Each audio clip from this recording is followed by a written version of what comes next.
You picked a good day to drop by. Bartender's making them strong today. You in town for business?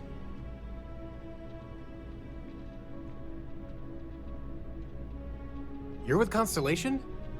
Damn, that's cool. I've always admired you guys. Exploring this time seems like a dream come true. It seems like we have that in common. Personally, I'm here looking for work. I just quit my job as a weapon tester for Mast.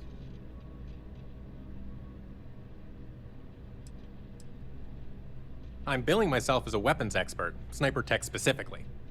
Most travelers like having someone on their crew who's good with firearms. The settled systems are no picnic. Oh yeah, plenty of us. There's a whole branch of Mast's scientific wing called DRIP. That's dedicated to developing new weapons for the UC military.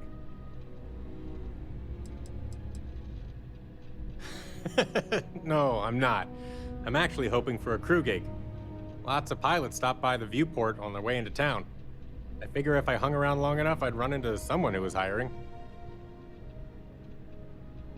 Well, I'll be damned. What a coincidence. Working on a ship sounds perfect. I was hoping my next job would get me out of the city. What's your offer?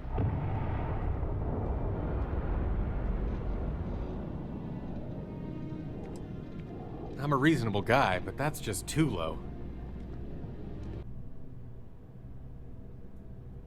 Sounds like a fair salary for your new weapons expert. I'll take it.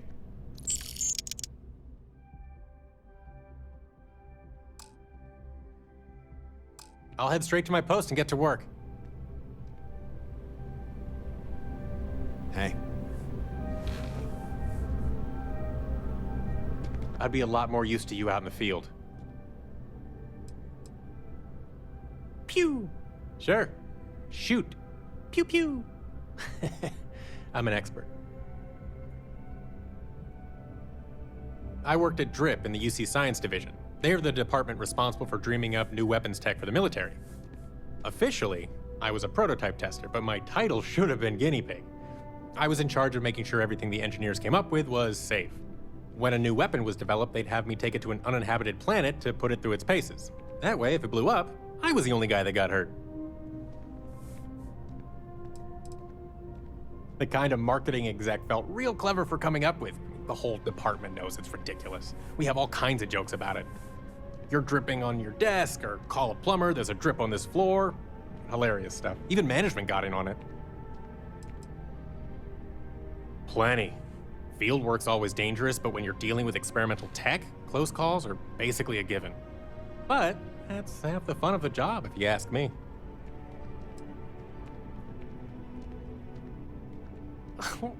Cannon fodder's a bit of an exaggeration. I signed up for the position. No one forced it on me.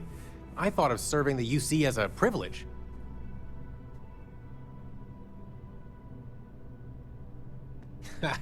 Well, thanks, boss. Just to ease your mind, I've got nothing against the Freestar Collective myself. I've spent quite a bit of time there. Serving the UC is just in my blood. I'm from a family of patriots.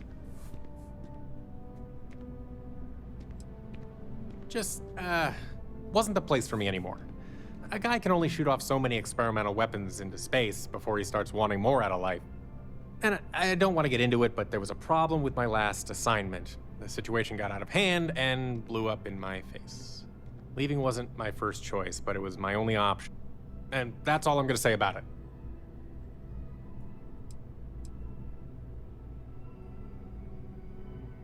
My parents are military vets, both retired now. My dad was top brass during the Colony War, and my mom was a sniper for the UC Navy. As for my siblings, all three of us ended up at Mast. My older sister Georgia works for the Office of Interstellar Affairs in the Administrative Division. Our brother Taylor's the family academic. He's a xenobiologist in the Scientific Division. His job makes my old gig at DRIP look like a cakewalk. She's an operations director. It's a nice way of saying career bureaucrat. She's responsible for making sure ambassadors visiting New Atlantis get the royal treatment. It's not my cup of tea, but I'm glad she does it. It'll pay to have a diplomat in the family if things go south with the Freestar Collective again. His bosses have him in the field cataloging every species of flying predator that lives in UC space. I guess Mast wants to make some kind of wildlife guide for travelers? I don't know how his team divided up the work, but it sounds to me like Taylor drew the short straw. They've both been retired from active duty for years. My dad served as a general until the armistice was signed, but he's switched to teaching recruits after the war. Mom's a bit of a different story. She'd probably still be a part of the military if she hadn't been medically discharged for an injury sustained in the field.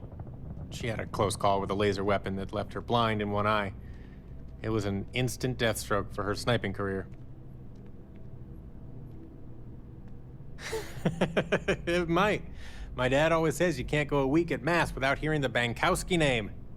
Here's hoping the place hasn't burst into flames without its most charming weapons tester to keep an eye on things.